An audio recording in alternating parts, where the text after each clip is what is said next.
146 करोड़ की लागत से बनी लखीसराय की बाईपास सड़क जवानी में ही सिसकियां भर रही है, कराह रही है, कांप रही है।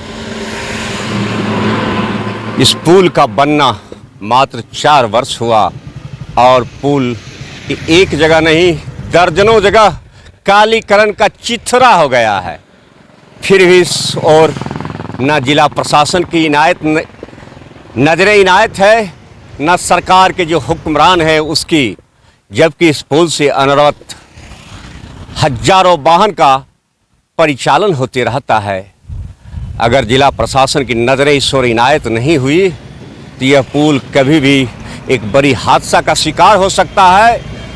तब सवाल उठेगा, आखिर इसके जिम्मेवार नमस्कार, मैं अरुण कुमार, आप देख रहे हैं दर्शन भारत न्यूज। इस वक्त मेरी मौजूदगी है लखीसराय शहर के बाईपास सड़क सह पुल पर और यह पुल लखीसराय शहर का लाइफ लाइन कहा जाता है और इस लाइफ लाइन का 4 वर्षों में ही दुर्दशा हो गई है, बदहाल हो गया है। सड़क पर जो पुल पर कालीकरण किया गया उसका चिथरा हो गया है, हड्डियां निकल चुकी है। इस पुल का जनाजा निकलने वाला है, पुल बेवा होने वाली है, विधवा होने वाली है। इस पुल पर किसी की नजरें इनायत नहीं है। हालांकि जब मैं रिपोर्टिंग करने के लिए इस पुल पर आ रहा था तो कुछ मरम्मती का कार्य जरूर चल रहा था, लेकिन जो पुल के बीचों बीच 100 फीट के दायरे में सीढ़ियाँ दिया गया है, वो सीढ़ियाँ पूरी तरह से क्षतिग्रस्त हो गया है। उसे वेल्डिंग किया जा रहा है। वो वेल्डिंग कब तक टिकेगा? इस पुल से छोटी बड़ी सैकड़ों वाहन लगातार जारी चलते रहता है और खासकर ओवरलोड वाहनों का भी इस पुल से ही परिचालन होता है। बाईपास सड़क लखीसराय शहर का लाइफ लाइन है। अगर ये लाइफ लाइन कहीं दब गया, कहीं टूट गया, कहीं ब्रेकअप हो गया तो लखीसराय की जनता की नहीं, आसपास के 4 जिलों की जनता की सांसें रुक जाएगी, विकास की रफ्तार थम जाएगी। हालांकि सड़क मार्ग से बिहार के डिप्टी सीएम हर शनिवार और रविवार को गुजरते हैं। कहा गया है, पंकज उदास की एक बेहतरीन गजल है कि जिस रास्ते से तू गुजरेगी वो फूलों से भर जाएगा, तेरे पैर की कोमल आहट सोते भाग जगाएगा। ये वाक्या इन दिनों बिहार के डिप्टी सीएम विजय कुमार सिन्हा जी पर सटीक बैठ रहा है। जी हाँ, मैं ऐसा इसलिए कर रहा हूँ कि हर शनिवार और रविवार को पटना से लखीसराय पहुँचते हैं और इसी बाईपास पुल होकर लखीसराय उनका पहुँचना होता है। उनके काफिला में सायरन बजते हुए दर्जनों की संख्या में प्रशासन विभाग के गाड़ी होती है, लेकिन मंत्री जी की बात भला कौन कहे। पथ निर्माण मंत्री का भी जिम्मा बिहार के जो डिप्टी सीएम हैं उन्हीं के पास है। पथ निर्माण मंत्री भी हैं और लखीसराय विधानसभा क्षेत्र के माननीय विधायक हैं। लखीसराय की जनता ने उनको शून्य से शिखर तक पहुंचाया है, अर्श से फर्श तक पहुंचाया है, लेकिन इस पुल का दुर्दशा क्या है? 4 वर्षों में ही पुल का जनाजा निकलने वाला है, बेवा होने वाली है, विधवा होने वाली है। अगर यह पुल बेवा और विधवा हो गया, जो आप देख रहे हैं सड़कों पर लगातार वाहनें फर्राटा भर रही है, उसकी रफ्तार थम जाएगी। आखिर इसका जिम्मेवार कौन होगा? पथ निर्माण विभाग के अधिकारी की नजरें इस ओर इनायत क्यों नहीं होती है?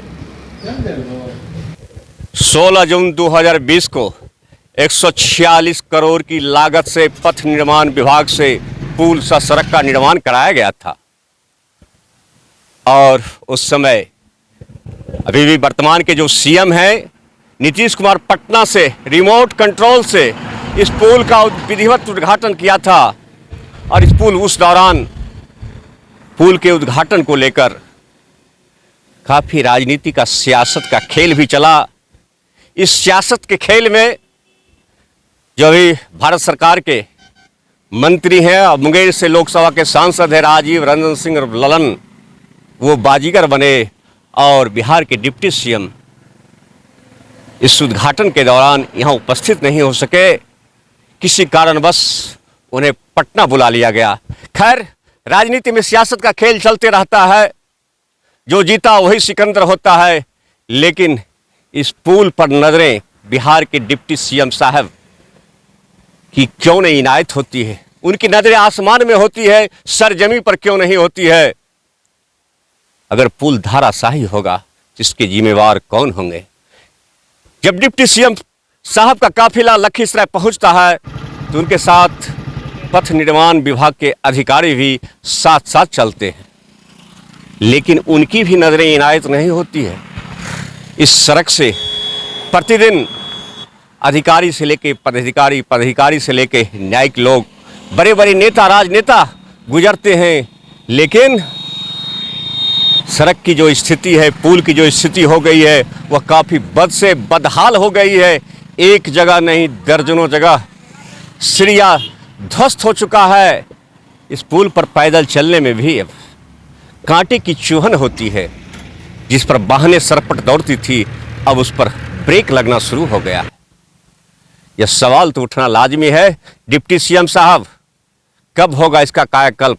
आखिर 4 वर्षों में ही इस पुल का, बाईपास सड़क का दुर्दशा क्यों हो गया है? इसकी जिम्मेवार कौन है इस मामले में?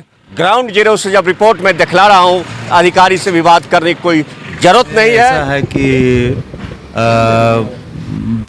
रेलवे ओवर ब्रिज का जो पोर्शन है उसमें मास्टिक एस्फाल्ट कराया गया था, और मास्टिक एस्फाल्ट कराने का कारण ये होता है कि राइडिंग क्वालिटी भी सुधर जाए, चूँकि उसका इलास्टिक प्रॉपर्टीज़ होता है मास्टिक एस्फाल्ट का, और बिटुमिनस होने के चलते राइडिंग क्वालिटी इम्प्रूव कर जाता है, ड्राइवर को दिक्कत नहीं होता है, और जो ब्रिज का जो बियरिंग कोट है उस पर रगड़ के चलते जो लॉस होता है वो भी बहुत मिनिमाइज हो जाता है। तो उसका एक लाइफ होता है मास्टिक एस्फाल्ट का, और अभी कुछ वो अपना लाइफ व्यतीत करते हुए कुछ उसमें क्षति हुई है, तो हम लोग उसका फिर से बनाने के लिए प्रस्ताव दे रहे हैं। मास्टिक एस्फाल्ट फिर से उस पर करा दिया जाएगा। जब पुल पर वाहन गुजरता है तो आप भी देखते हैं, कंपन होता है, इसका क्या वजह है? कंपन तो ये स्ट्रक्चरल का चीज़ है, स्ट्रक्चर का चीज़ है, उसमें उसका हम एनालिसिस करेंगे। और अभी ब्रिज का ऑडिट कराने का हमारे पास चिट्ठी आ गई है सरकार से, ब्रिज का ऑडिट कराने के लिए। तो आईआईटी से हम संपर्क करेंगे, आजकल में आईआईटी पटना से हम संपर्क करेंगे, वहाँ के जो डायरेक्टर हैं और ये सिविल इंजीनियरिंग डिपार्टमेंट के जो हेड ऑफ द डिपार्टमेंट होंगे स्ट्रक्चर के जो, तो उनसे हम ऑडिट कराएंगे। और अगर उसमें अनवांटेड वाइब्रेशन अगर होगा तो उसको देखा जाएगा, और उनके रिपोर्ट पर जो है सो हम लोग आगे की कार्रवाई करेंगे।